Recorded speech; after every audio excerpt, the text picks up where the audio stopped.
Hey everyone, Jack here, Talk Norwich City. Hope you guys are all doing very well indeed, reporting from a rather rainy Annecy in the south of France today. Norwich City continue to look pretty poor in the Premier League, this time losing to Everton 2-0. It's Norwich City's 6th straight defeat of the Premier League season. It's the worst start of any Premier League team after the first 6 games. 6 played, 6 losses, a goal difference of -14. That stat brought to you by NCFC Numbers. It's worth noting as well, a big thank you to OneFootball for their continued support throughout this season. I was looking on OneFootball throughout this morning, and the statistics from yesterday's game, not actually as damning as you may think, but it's strange, isn't it? Because at no real point during that game, once again, did it feel like we were going to win. Yes, we had a spell of 20 minutes in the second half and maybe 10-15 in the first half where we looked the better side, but I think that kind of shows the standards that we've fallen to as Norwich City fans, as pundits, the journalists, the commentators, where you're almost praising Norwich City for being in games for a third of the amount of time, a third of the amount of, the 90 minutes. That's not good enough. Norwich City need to be scoring goals and dominating, not dominating games, but at least putting up a competitive performance for the full 90 minutes. Norwich City didn't start particularly well against Everton, and then just as we were building into the game, gave away possession sloppily and were punished for it. And it seems like when we are given them opportunities, the opportunities that we gave Everton at Goodison Park, we don't take. And it's even more damning the fact that we're getting excited about Matthias Norman, and rightly so. His performance yesterday was promising, but the fact that we're getting excited about his chances, they were 25-30 yards out, the pair of them, and Pickford made relatively comfortable saves. They were arguably the 2 best chances of the game, barring Ben Gibson's header. I mean, we did have 10 shots. I'd say 3 of them were that of actual quality.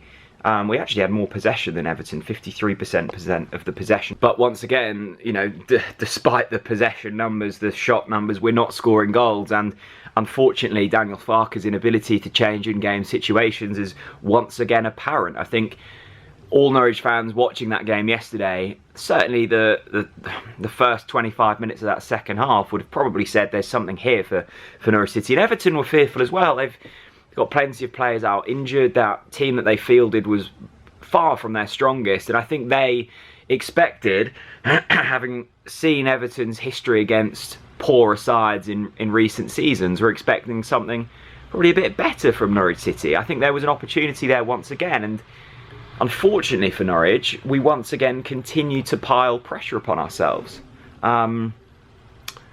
We've now got a difficult trip to Burnley. Having said that, though, Burnley are just 2 points above us, and if we were to win that game, we could go above them.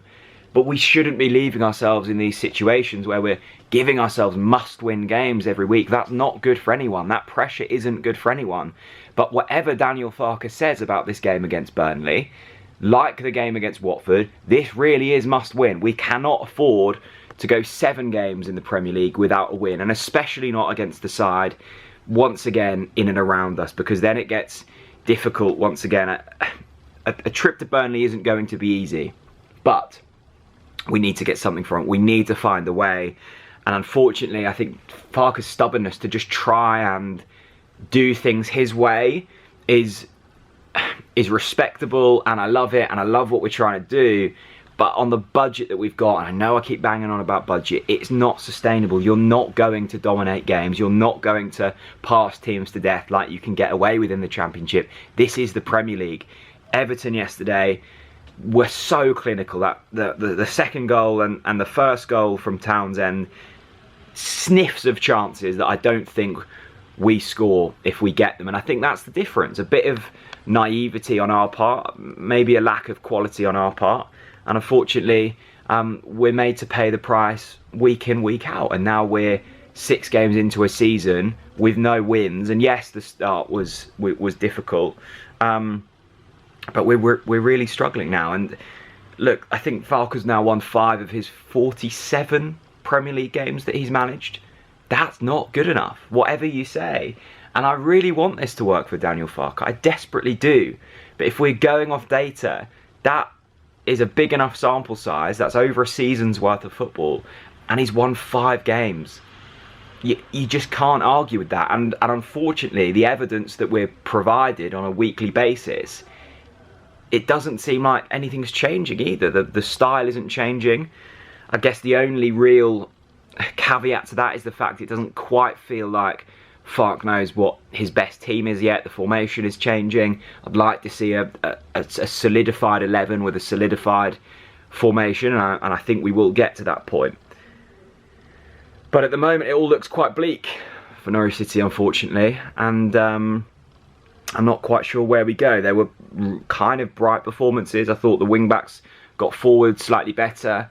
Shame not to see Sargent get a league goal yet. I think he needs that. I thought Norman was the standout. He looks a real prospect. The tackle from Kabak, I saw some people saying it wasn't a penalty. It was a penalty. It was a wild challenge in the box.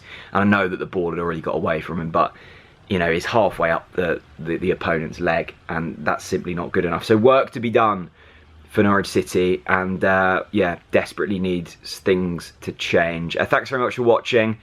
We'll be back next week for all of the Burnley preview content, and yeah, hold your heads high. Let me know what you thought. See you later. Bye bye.